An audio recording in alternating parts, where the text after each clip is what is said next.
What's going on YouTube? Claykeys all back again with another Octopath Traveler COTC video, and we got a little bit of a surprise.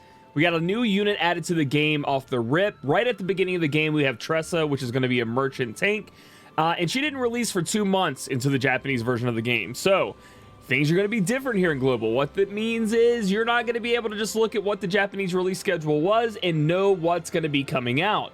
So I did stream last night, and we did a bunch of rerolls. I end up keeping an account, which I'll show you guys here at the end. But we also learned that emulators are being a real pain in the butt to use. And I know a lot of you guys use emulators, I do as well, to make life easier to play. So right now I'm on my iPhone. If you guys are wondering, the iPhone way that I did my reroll was I just deleted the entire app and reopened it and kept doing that over and over again. I'd get to the snow part of the summon, which is a guaranteed 5-star. If I didn't get Lynette or Viola, it was a delete and re-go up. However, now I think they fixed this problem. If not, you want to go with the delete method if you're iOS, and you can delete your app data if you're on Android. If you head to the title screen and you want to go ahead and re-roll, hit options, and at the top right you can see it says delete account. You can go ahead and delete your account and start the re-roll process that way. It should be faster, but that's all we have right now. Getting an emulator to work right now is a real pain in the neck. BlueStacks Pi 64 is supposed to be the one that works, but we can't get past the loading data portion. As soon as I figure out how to get emulators to work, guys, I'm going to bring that content to you. So in regards to Tressa, a lot of people were asking me during the stream last night if they should be pulling when they're re-rolling, and even after they re-roll, should they be pulling on the Chosen Traveler banner or the Chance Encounters. So my point is, you're really looking for an account with Viola and Lynette, right? That's what you want to go for. And then obviously you might want some other 5-stars like Teo as a healer. You might really like Scarecrow, Sophia, whatever it may be. If you're doing that, if you have certain units you absolutely have to have, which I think should be Viola and Lynette, you do not want to be summoning on the Chosen Traveler banner, because the one that has her as the rated up. Because if you go to guidance rates here, she's going to be rated up, and she's going to give you less of a chance. You can see that she has a higher chance here to get at the 4.5-star and 5-star versions.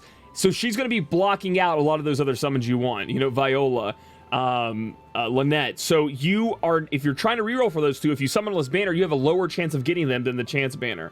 But if you really want Tressa, and she's somebody from the original game you're super pumped about playing with, then you can summonless banner. If you end up getting the units you want, and you actually want Tressa, go ahead and summonless banner. This is the banner where you're going to be able to get her. And speaking of that, afterwards, when this banner goes away, she will eventually be added to the Chance Encounter, so you will have a chance of getting her. She will be permanent, but she won't be added in there immediately, so just be aware of that as well. All right, so looking at Tressa, she's going to be a tank like Gilderoy, obviously.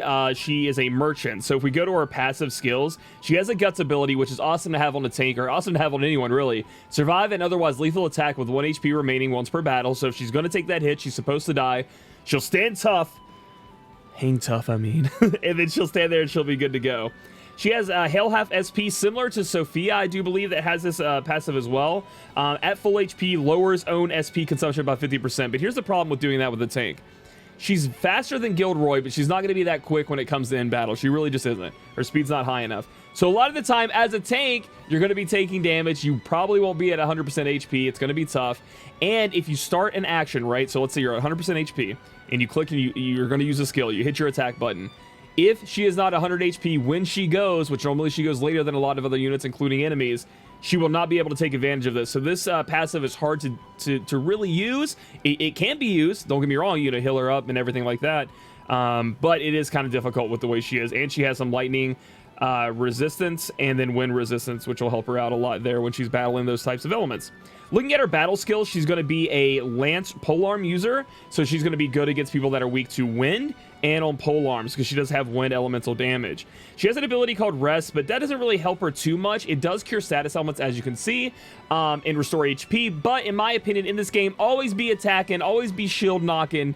You don't want to be sitting there resting. You want to have your healer be doing that for you, right? Or you want to be using some ability that covers, that you can dodge with. You don't want to be using this to get your HP back. It's just really not that good.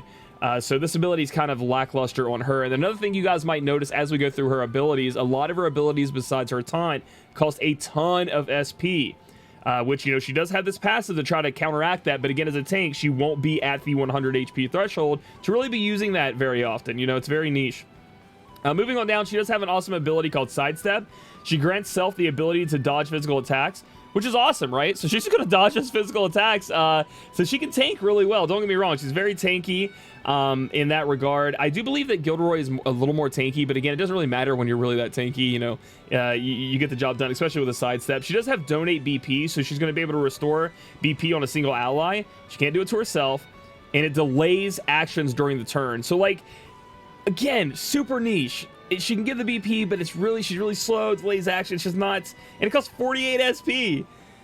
She does have an elemental elemental ability here. Sorry, Trade Typhoon. Hits foes 2 times, and you know that's pretty good. But again, it's just she's not terrible, guys. I know it's kind of like coming out to say that she's terrible. Then she has act faster during the turn and deal physical polearm damage. So like she's going to get the job done on what you're trying to get her to do, right? She is a very good tank. She does have the tanking abilities down. If you need to break with polearms, she's going to be fantastic. Wind damage. You guys will see as you play the game why that's important and why multi-hit abilities are important, because it will take the shield down a little bit quicker. However, I don't rank her higher than Gilderoy. I think it's very close. Maybe higher than Gilderoy, but if you guys remember my tier list or my overview, she is, as a tank, she's like last priority on getting your team put together. I highly prioritize a breaker, a buffer, attackers, healers, and then tanks is what you're going to be worrying about. So if I had to choose, like, if I would be pulling on Tressa or if I'd be saving for another banner, personally, I'm going to be saving for another banner, specifically because I don't really need a tank right now. It's not what I'm looking for, and I'm much more likely to put pulls into the chance encounter because I'm looking for the other units. For sure, a healer. Fiora is awesome. You know, some more damage dealers would be sick. So I will do another tier list update later on. I'd probably again put Tressa a little bit under Gilderoy on that, but it's close. It's close for sure when it comes to that. So moving on away from that, now that you know about Tressa, we're gonna go ahead and head over, and I'm gonna show you guys my team that I ended up re-rolling for. So I'm not really exactly 100% happy with the team currently. I'm super happy, ecstatic, sorry, with the reroll. I have Lynette 5-star, Viola 5-star. That's awesome. But everybody else needs some work, okay? I have a lot of work to do, and I ended up staying up till like 2:30, 3 a.m. in the morning, rerolling, and then doing some work in the game. And I'm really enjoying it so far. I hope you guys are too. I love the bottom left. It actually keeps my playtime, which is sick. Kind of like the old RPGs, but it's kind of going to be wrong because I'm doing a lot of these videos and recording. But that's something very important to look at as well. And just have fun with, I guess, which is cool. Yeah, so this is my team right now. My main focus obviously is going to be Viola and Lynette. My next goal or hope is that I am going to be spending my summon crystals, or my summon rubies, excuse me, to try to get a better healer and to hopefully get another damage dealer. And I will be summoning on the non-Tressa banner, because that's just how, you know, I want the other units more. That's just me. And I'm not. So far, they don't even have any cool bundles to be buying. Like, people are asking me if I was free to play or if I'm going to spend a little bit. If they had like the cool beginner, like $5 bundles, I might have spent on those and had some fun with that, but they don't. So we're gonna have to wait and see how that works out. And hopefully they fix the emulator problem. If I hear back from that, I'll let you guys know. And yeah, so my next video I'm going to be covering is a lot of the tips and tricks that I'm going to be learning and I've looked up and kind of felt for throughout the game, excuse me. And hopefully you guys look forward to that. I don't know if that's coming out today or tomorrow, probably tomorrow, but I will be streaming later on tonight. So if you guys want to check out my stream, it's twitch.tv/ClayQZult. We had a lot of fun on there. If you have questions, just want to talk about re-rolling, what you're getting, what you're not getting, all that good stuff, I'd love to see you there. So if you guys like this video, give it a thumbs up. Comment down below how you guys are feeling about the game, how your re-rollers are going, and if you're going for Tressa or not. I'd love to hear if you guys like the way Tressa works. Subscribe for future content, and I'll catch you guys in the next video.